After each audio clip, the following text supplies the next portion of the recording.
want to point out the linguistic gaps and mistakes that are inside the Quran. And I'm going to give you examples.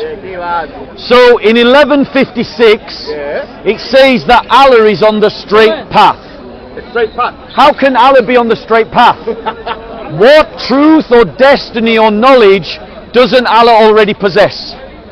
But yet it says in 1156 that Allah is on the straight path.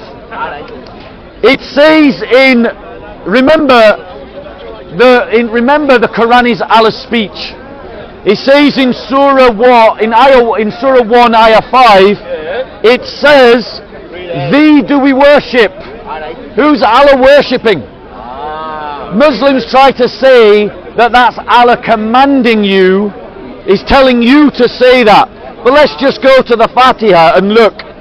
Because we know that it's a common phrase in the Quran, that when Allah wants someone else to say something, He says, "Say." Right? That's what it says. But in the Fatihah, it just goes, "In the name of Allah, the most gracious, the most merciful, praise be to Allah." There's no "say" in that statement. And in fact, many early Qurans, there's an argument about whether the Fatihah even belonged to the Quran. Let's go on. It says in Surah 69, Ayah 40, it says that the Quran is the word of a noble messenger. I thought it was the word of Allah. Is it the word of Allah, or is it the word of a noble messenger? The Quran states in Surah 69, Ayah 40, it says the Quran is the word of a noble messenger. Not the word of Allah, the word of a noble messenger. And just in case you didn't believe Allah the first time, He says it again in Surah 81 verse 19. It says, alright, I'll go and read it, bro. Just in case, yeah, could be lying. Let's go there. I knew it was here. In Surah 81, in Surah 81, Ayah 19, verily this is the word of a most honourable messenger. The Quran is the word of a messenger. Not the word of Allah, the word of a messenger. And not Allah. And not Allah. No, it doesn't say, verily, Surah 81, Ayah 19. You want to stand on something, brother? What? You want to stand on something? No, thank you so much though. I appreciate the offer. Right, it goes on. In Surah 48:9, listen carefully to this one. Let's go to Surah 48, verse 9. What's shirk, guys? Subscribing partners to Allah Subhanahu wa Ta'ala. What else is shirk? It's worshipping other than Allah, isn't it? Yeah? Right, are you listening? Are you listening? Yeah, go on, say. In order that ye may believe in Allah and honour Him and celebrate His praises morning and evening. Notice the last reference is in Allah and His messenger. So the messenger is the last referent, not Allah. And it says that ye may assist. Does Allah need any assistance? Oh, so powerful. Who needs assistance? Human being. So it's talking about Muhammad, right? Yeah. And that you honour him. Wait a minute. Honor Muhammad. Oh wait, so we're honouring Muhammad, not Allah. And that you celebrate his praises morning and evening. Wow. So Allah is commanding the worship of Muhammad. Wow. No, I don't believe that. Right? It's shirk. Inside the Quran. Listen to Surah 3:18.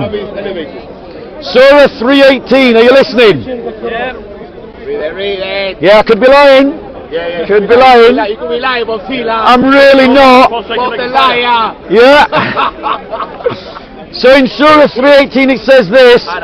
Allah testifies that there is no God but He and His angels and those endued with knowledge. Same level.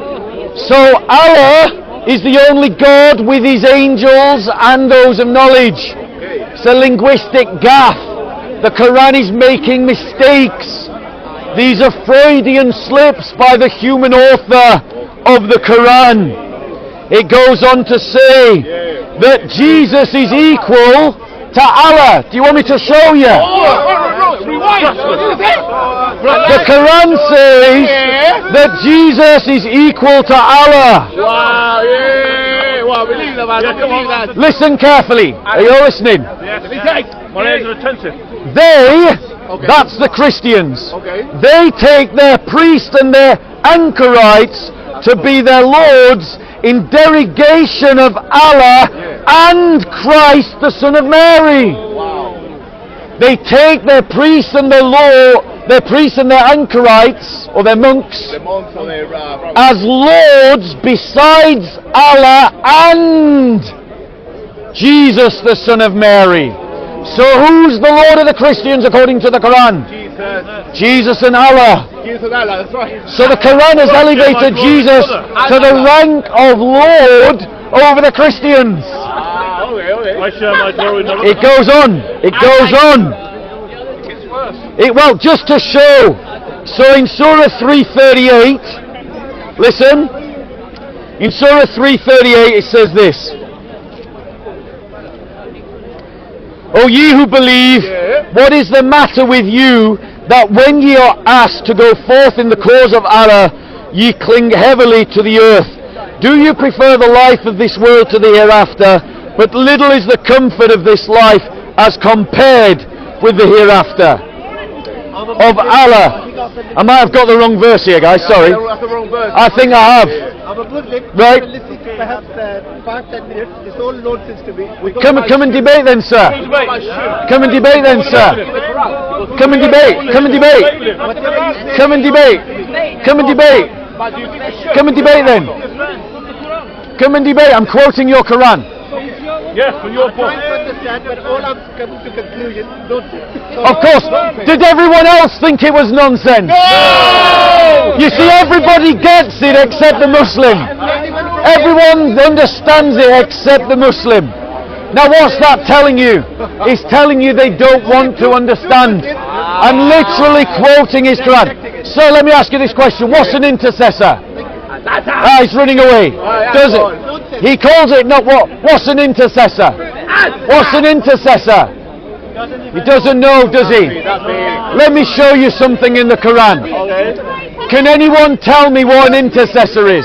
Someone who advocates for A mediator. What's a mediator? What's an advocate? What does an advocate do?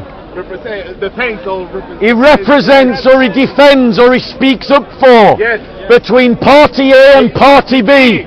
So you've got three parties. Party A, the one who needs an intercessor. right. Party B, the one who is being interceded to. And party C, who is the intercessor. Do you all follow that logic? Yes, Is that logic clear? it is. Right. But in Surah 65, in Surah 6 verse 51 it says this. What does it say, Bob Sealand? Are you listening? I'm listening. Surah 6, Ayah 51. Read it. It says this. Listen. Give this warning to those. God bless you, Lamin. We love Lamin.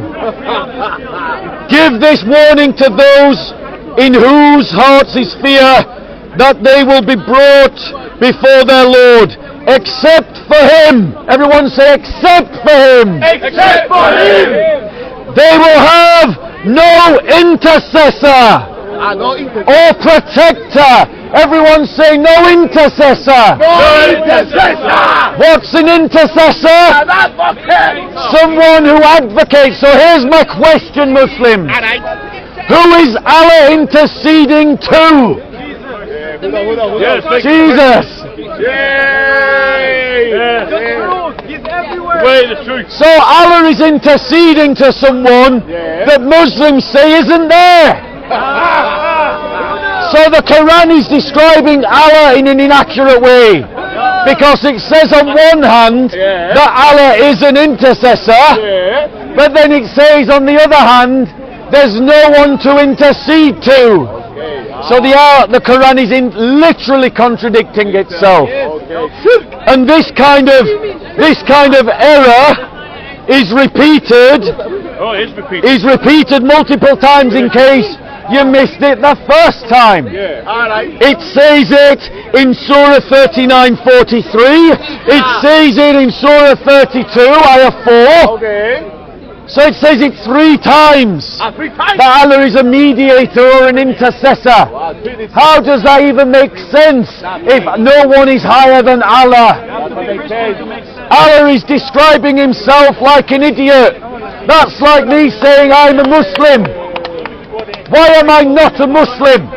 Because I don't have the attributes of a Muslim. I don't have the properties of a Muslim. I don't believe Allah is the only God. I don't believe Mohammed is his prophet. So if I say I am a Muslim, I am misdescribing myself. If Allah says he's an intercessor and a mediator, but there's no one to intercess to and no one to mediate to, he's like me describing myself as a Muslim. It's a joke.